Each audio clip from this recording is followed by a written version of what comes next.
नमस्कार दोस्तों, स्वागत है आप सभी का एक बार फिर से स्टडी विद री टॉपर्स यूट्यूब प्लेटफॉर्म पर। देखिए साथियों, आज की क्लास में हम बात करेंगे बाल विकास एवं शिक्षा शास्त्र यानी कि चाइल्ड डेवलपमेंट एंड पेडागोजी के अंतर्गत आपका जो नया टॉपिक जुड़ा है एनईपी यानी राष्ट्रीय शिक्षा नीति 2020। और उसके अंतर्गत इससे पहले हम 3 क्लास ले चुके हैं। पहली क्लास के अंतर्गत हमने सामान्य परिचय के बारे में पढ़ा था, एनईपी का सामान्य परिचय। दूसरी क्लास में हमने ईसीसी के बारे में पढ़ा था और तीसरी क्लास में हमने जो है एफएलएन के बारे में पढ़ा है। बिल्कुल क्लासें 10 से 15 मिनट की हैं और हमने एक सीरियल से एक पूरी सीरीज़ के रूप में इसको चालू किया है। बाकी एक वीडियो के अंतर्गत भी सभी को पढ़ाया जा सकता था, लेकिन हमने बिल्कुल एक व्यवस्थित तरीके से अलग वीडियो बनाकर उसकी एक प्लेलिस्ट अलग से बना दी है। उस प्लेलिस्ट में जैसे आप जाएंगे आपको अध्यायवार, यही कह सकते हैं कि राष्ट्रीय शिक्षा नीति के हूबहू आपके सिलेबस के अंतर्गत जो पाठ्यक्रम है उसके अनुसार क्रमानुसार आपको वहाँ पर जो है क्लास देखने को मिल जाएगी। तो देखिए, आज की वीडियो में हम बात करेंगे। पहले वीडियो में हमने सामान्य परिचय देखा था, दूसरे वीडियो में हमने बात की अध्याय 1 को लेकर, जो कि अपना था ईसीसी को लेकर। अध्याय 2 में हमने बात की थी जो कि आपके था एफएलएन को लेकर।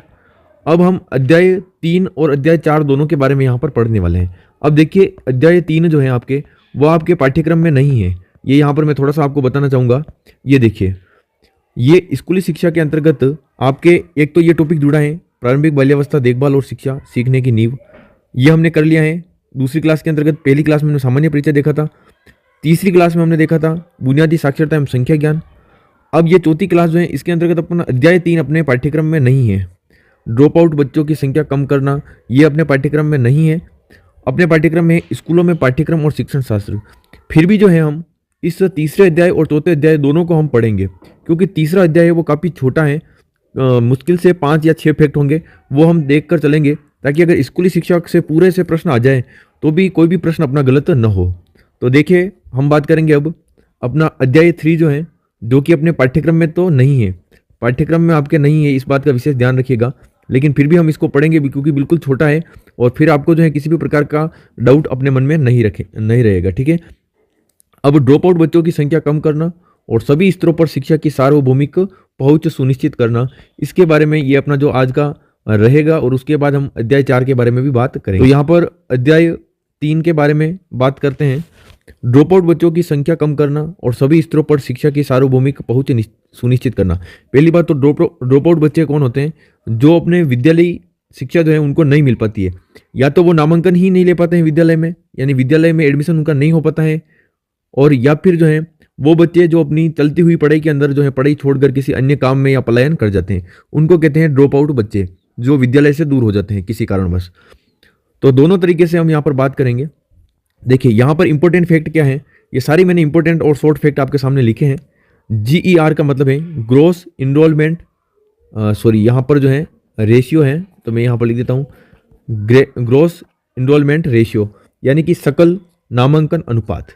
सकल नामांकन अनुपात जो है 100% होना चाहिए, यानी कि सभी बच्चे जो शिक्षा ग्रहण करने की उम्र में है अभी, वो सभी जो है 2030 तक उनका नामांकन विद्यालय में होना चाहिए। 2030 तक 100% का ये लक्ष्य है। तो ये लक्ष्य भी जो है आप समझ रहे हैं कि पिछले अध्याय में हमने देखा था कि एफएलएन का जो लक्ष्य है वो 2025 तक है। उससे पूर्व में हमने देखा था कि ईसीसी का जो लक्ष्य है वो 2030 तक है, और राष्ट्रीय शिक्षा नीति का जो लक्ष्य है वो भी 2030 तक है। तो यहाँ पर GER जो है ग्रोस इनरोलमेंट रेशियो, ये भी आपके 2030 तक है। केवल अभी तक हमने एक देखा है एफएलएन, जिसका लक्ष्य है कक्षा 3 तक के सभी बच्चे जो हैं उनको बुनियादी संख्या साक्षरता ज्ञान 2025 तक जो है वो प्राप्त करना है। तो GER जो है आपके 100% कब तक करना है? 2030 तक। और GER की फुल फॉर्म है ग्रोस इनरोलमेंट रेशियो, ये है आपके सकल नामांकन अनुपात। उम्मीद करता हूँ आपको क्लास में जो है डायरेक्ट याद भी आपको हो रहा होगा।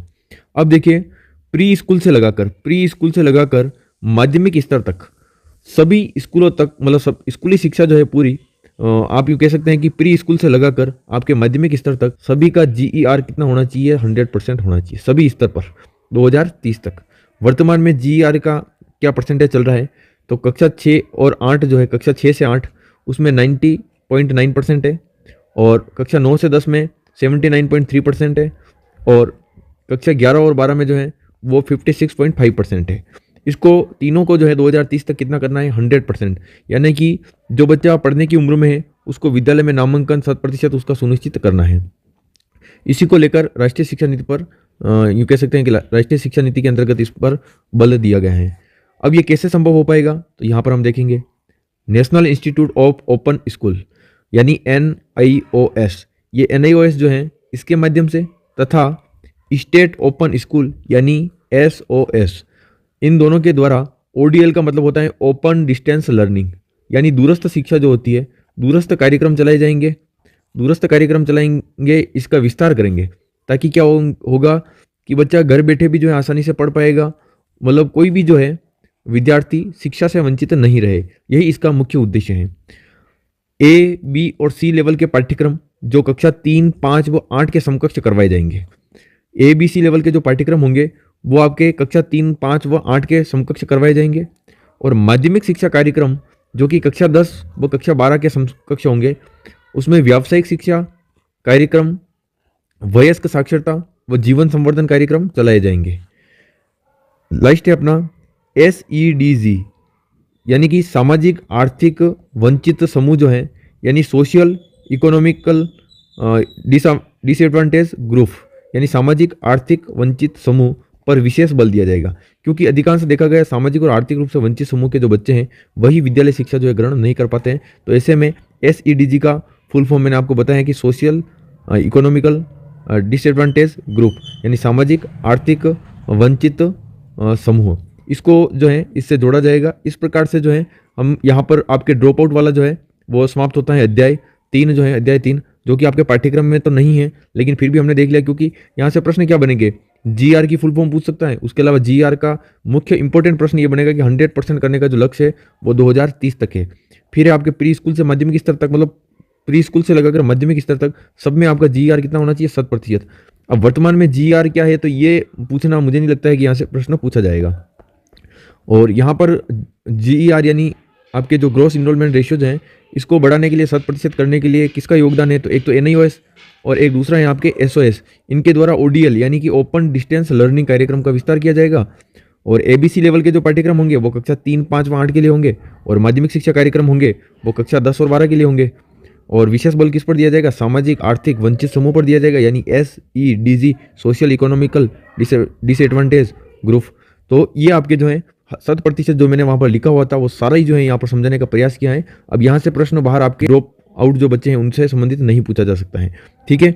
अब हम बात करेंगे अध्याय 4 जो कि आपने थंबनेल में देखा था, स्कूलों में पाठ्यक्रम और शिक्षण शास्त्र अधिगम समग्र, एकीकृत, आनंददायी और रुचिकर होना चाहिए। अब देखिए यहाँ पर स्कूलों में पाठ्यक्रम और शिक्षण शास्त्र आपके रीड के सिलेबस में केवल ये लिखा हुआ है, लेकिन जब हम राष्ट्रीय शिक्षा नीति की ऑफिशियल PDF देखते हैं तो यहाँ पर देखिए पूरा कंप्लीट लिखा हुआ है। स्कूलों में पाठ्यक्रम और शिक्षण शास्त्र अधिगम कैसा होना चाहिए, समग्र, एकीकृत, आनंददायी और रुचिकर होना चाहिए। अधिगम कैसा होना चाहिए, समग्र, एकीकृत, आनंददायी और रुचिकर। ये 4 वर्ड तो आपको बिल्कुल याद करने हैं, क्योंकि मेन इसका जो टॉपिक है उसी के अंतर्गत ये समाहित है। अब हम देखेंगे कि इसके लिए क्या प्रयास किया जाएगा, कैसे क्या परिवर्तन होंगे, उसके बारे में हम बात करेंगे। तो देखिए आप इसमें 5+3+3+4 के नए डिजाइन में ये ओल्ड वाला था, और ये आपके न्यू हो गया 5+3+3+4, ये आपको 53-34 इस प्रकार से आप याद रख सकते हैं। इसमें स्कूली पाठ्यक्रम में परिवर्तन होगा और शिक्षण शास्त्र को पुनर्गठित किया जाएगा, यानी कि स्कूल पाठ्यक्रम और शिक्षण शास्त्र दोनों में बदलाव किया जाएगा। अब ये सबसे इंपॉर्टेंट इंडेक्स यहाँ से आपके लिए यही है, बेसिक प्रश्न अगर पूछा जाएगा तो यहीं से आपके प्रश्न आएगा। अब देखिए क्योंकि अपने 4 स्टेज हैं, पहली है 5+3+3+4, तो पहली स्टेज है वो आपकी फाउंडेशन स्टेज, दूसरा आप देखेंगे प्रीपेटरी जो है आपके स्टेज है, और तीसरी स्टेज है मिडिल स्टेज, और चौथा है आपके सेकेंडरी स्टेज। सेकेंडरी स्टेज जो है इसमें आप ध्यान रखिएगा 2 फेज है, फेज 1 और फेज 2। फेज 1 में जो है कक्षा 9 से 10 है, और फेज 2 जो है उसमें कक्षा 11 से 12 है। अब आप देखेंगे पहली स्टेज आपके हैं फाउंडेशन स्टेज। फाउंडेशन स्टेज जो है आपके 5 साल की है। 5 साल में देखिए 3 वर्ष जो है आपके हो जाएंगे कौन से, जिसमें आप प्री स्कूल, आंगनवाड़ी जो है देखिए 3 साल की, प्री स्कूल और आंगनवाड़ी, जिसमें बच्चे की उम्र होगी 3 से 6 वर्ष। दूसरी स्टेज है आपके इसी के अंतर्गत कक्षा 1 व 2, जो कि आपके 2 साल हो गए इसमें कुल, और इधर आयु वर्ष हो जाएंगे आपके 6 से 8 वर्ष। तीसरी है आपके कक्षा 3 से 5, यानी तीसरी, चौथी और 5वीं 3 साल, और इसमें उम्र जो हो जाएगी 8 से लगाकर 11 वर्ष। फिर आप देखेंगे मिडिल स्टेज जो है, मिडिल स्टेज के अंतर्गत कक्षा 6 से 8 यानी 3 वर्ष, और इन 3 वर्ष में उम्र हो जाएगी 11 से लगाकर 14। और लास्ट स्टेज आपके सेकंड स्टेज, जो कि कक्षा 9 से 12 वो हो जाएगी आपके 4 साल की। इसमें 2 भाग में डिवाइड है, कक्षा 9 से 10 एक फेज है और 11 से 12 एक फेज है। टोटल 4 वर्ष हो गए, 14 से 18 वर्ष, यानी कि 3 वर्ष से लगाकर 18 वर्ष तक के बच्चों की जो नई डिजाइन है उसके अंतर्गत बात की गई है। देखेंगे कि इस स्कूली शिक्षा में और क्या परिवर्तन हुए, मेन इंपॉर्टेंट पॉइंट पर भी हम बात करेंगे, जिसमें मैं इंपॉर्टेंट आपको रिमार्क लगवा दूंगा यहाँ पर। उसके बाद कुछ आवश्यक चीजें, मतलब यूँ कह सकते हैं कि आवश्यक तो हैं, परीक्षा में आए ना आए, लेकिन एक बार आपको देखना उनको जरूर है। पहला है, आप देखिए, विद्यार्थियों का समग्र विकास। ये बात तो बिल्कुल आपको ध्यान रखनी, नई शिक्षा नीति में समग्र विकास पर ही ध्यान दिया गया, यानी कि आपके ज्ञानात्मक, भावात्मक, क्रियात्मक सभी पक्षों पर ध्यान दिया गया। पूर्व विद्यालय से, मतलब प्री प्राइमरी जो आपके वहां से लगाकर आपके उच्चतर शिक्षा तक प्रत्येक स्तर में एकीकरण, प्रत्येक स्तर में किसकी भावना का विकास करना, एकीकरण के लिए विभिन्न क्षेत्रों में विशिष्ट कौशल एवं मूल्यों की पहचान की जाएगी। यानी कि एकीकरण करने के लिए पूर्व प्राइमरी से लेकर, मतलब यूँ कह सकते हैं कि पूर्व विद्यालय से लेकर उच्चतर शिक्षा तक एकीकरण और एकीकरण के लिए विशिष्ट कौशल और मूल्यों की क्या की जाएगी, पहचान की जाएगी। अब थ्योरी में देखिए यहाँ से प्रश्न बनने वाला नहीं है, लेकिन मैं आपको जानकारी दे रहा हूँ, आगे कुछ ऐसी चीजें भी आएगी वहां से प्रश्न बनेंगे। तो देखिए, अनिवार्य अधिगम और आलोचनात्मक चिंतन को बढ़ावा देने के लिए पाठ्यक्रम की विषय वस्तु को क्या कम करना है, यानी कि पाठ्यक्रम की जो विषय वस्तु है उसको क्या करना है, कम करना है। इससे क्या होगा कि ये पाठ्यक्रम में जो सब्जेक्ट, जो मैटर दे रखा है उसको कम करेंगे तो बालक को अनिवार्य अधिगम और आलोचनात्मक चिंतन जो होगा उसको क्या मिलेगा, बढ़ावा मिलेगा। नेक्स्ट आप देखेंगे प्रायोगिक अधिगम। प्रायोगिक अधिगम यानी कि सीखना क्या है कि एक प्रैक्टिकल रूप में होना चाहिए, आकलन के उपकरणों के रूप में, जिसमें सीखने के रूप में आकलन, सीखने के रूप में आकलन यानी एज, ठीक है, और सीखने का आकलन यानी ऑफ, और सीखने के लिए आकलन यानी कि आपके के लिए आकलन हो जाएगा फॉर। और ये तीनों प्रकार के आकलन जो है शामिल है, इसका उपयोग किया जाए। लेकिन फिर भी आगे हम पढ़ेंगे, देखिए कि आपके जो रचनात्मक आकलन होगा उसको ज़्यादा ध्यान बढ़ावा मिलेगा और योगात्मक आकलन की बजाय रचनात्मक आकलन को है बढ़ावा मिलेगा। अधिगमकर्ता का समग्र विकास, ये वापस बात आ गई है, समग्र विकास, उसके आलोचनात्मक चिंतन, प्रायोगिक अधिगम। अब ये बिंदु क्या है कि जब आप पढ़े हुए होंगे, आपको रटना नहीं है, तो आप अगर एक बार पढ़ रखे होंगे तो एग्जाम में आसानी से आप कर पाएंगे, बाकी इतनी थ्योरी आपको याद करने की आवश्यकता नहीं है। अब देखिए, कोर्स चुनाव में लचीलापन, ये आपके विशेषताओं के रूप में पूछा जाएगा कि एनईपी 2020 के अंतर्गत स्कूली शिक्षा में किन विशेषताओं को, कौन कौन सी विशेषताएं हैं, कौन कौन सी नहीं है, किन चीज़ों को शामिल किया गया है। तो कोर्स चुनाव में लचीलेपन के माध्यम से छात्रों को सशक्त बनाना, यानी कि बच्चों में जो कोर्स का चुनाव होगा उसमें लचीलापन रखेंगे। विशेषतः सेकेंडरी लेवल पर कला, मानविकी और विज्ञान अथवा व्यवसाय की अकादमिक जैसी कोई श्रेणी नहीं होगी। ऐसी कोई भी श्रेणी नहीं होगी कि आर्ट्स है, कॉमर्स है, साइंस है, ऐसा कुछ नहीं होगा। बालक की जो इच्छा होगी, जिस विषय में वो प्रवेश लेना चाहेगा, वो दो हो सकता है, एक विषय वो कॉमर्स के लिए, एक आर्ट्स के लिए, एक साइंस के लिए, इस प्रकार से लचीलापन रहेगा, ताकि क्या होगा, किसी भी प्रकार का अलगाव पैदा न हो इन विषयों के मध्य। और बालक अपने आप को, जैसे कई बार मैंने देखा है कि आर्ट्स वाले बच्चे और साइंस वाले बच्चे और कॉमर्स वाले बच्चे आपस में क्या है कि एक दूसरे की तुलना करने लगते हैं, तो वो तुलना वाला मामला जो है वो नकारात्मक होता है शिक्षा के क्षेत्र में, तो वो आपके क्या हो जाएगा, खत्म हो जाएगा। अब आप देखेंगे बहुभाषावाद और भाषा की शक्ति। राष्ट्रीय शिक्षा नीति के अंतर्गत ये आपके इंपॉर्टेंट है, ध्यान रखना, बहुभाषावाद और भाषा की शक्ति, इस पर जोर दिया गया है। यानी कि कम से कम ग्रेड 5 तक, संभव हो तो ग्रेड 8 तक शिक्षा का माध्यम कम कैसा होना चाहिए, घर की भाषा, मातृभाषा, स्थानीय भाषा और क्षेत्रीय भाषा। यानी कि आपकी मातृभाषा, घरेलू भाषा, स्थानीय भाषा और क्षेत्रीय भाषा को बढ़ावा मिलेगा। कक्षा 5 तक तो अनिवार्य ही है और संभव हो तो कक्षा 8 तक।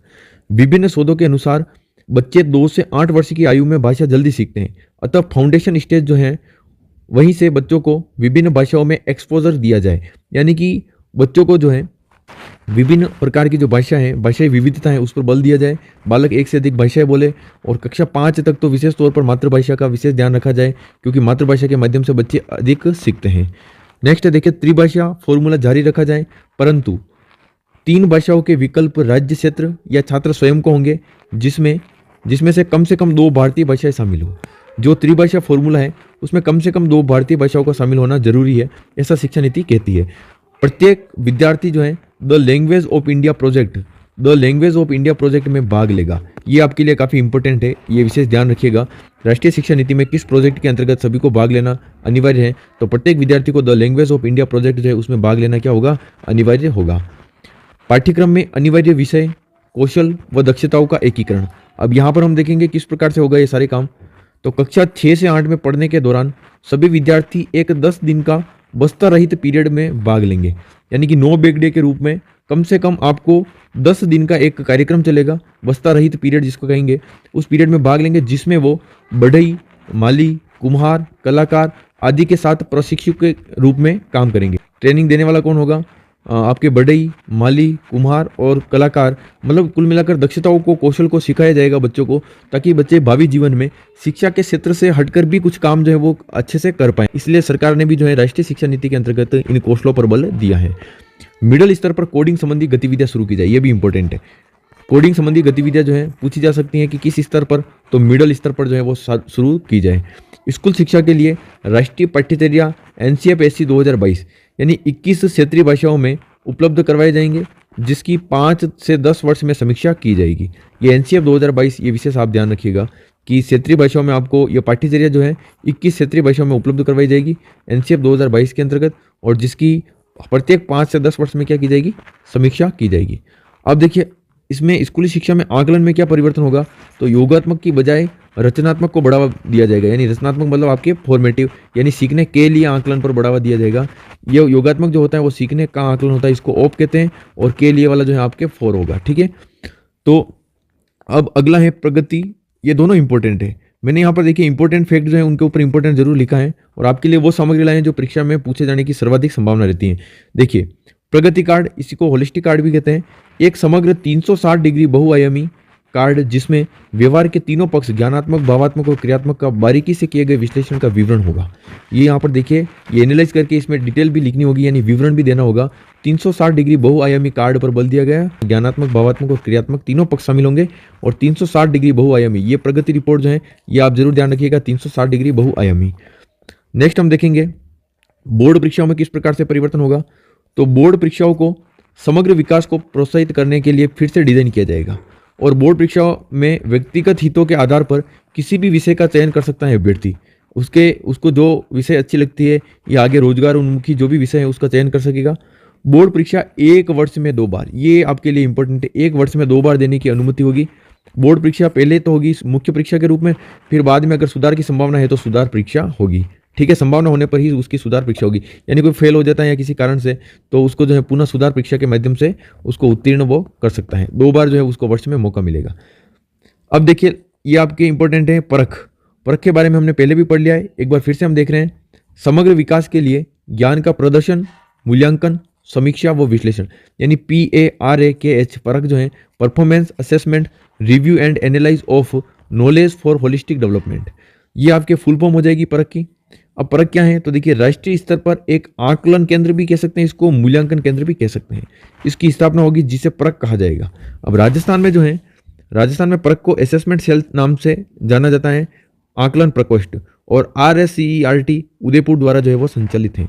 अब देखिए RSCERT जो है इसका प्रश्न भी पूछा जा सकता है कि इसका मुख्यालय कहाँ है, कहाँ इसकी स्थापना की गई, तो उदयपुर में जो है इसका मुख्यालय है। ठीक है, अब आप देखेंगे विश्वविद्यालय प्रवेश के लिए राष्ट्रीय परीक्षा एजेंसी जो है NTA द्वारा सामान्य योग्यता परीक्षा CAT तथा विशेषीकृत सामान्य विषय परीक्षा यानी स्पेशलाइज्ड कॉमन सब्जेक्ट एग्जाम विज्ञान, मानविकी, भाषा, कला आदि विषयों के लिए वर्ष में 2 बार परीक्षा करवाई जाएगी।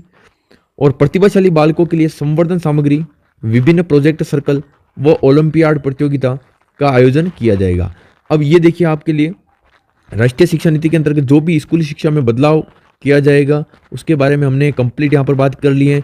हमने ड्रॉप आउट बच्चों की भी बात कर ली है।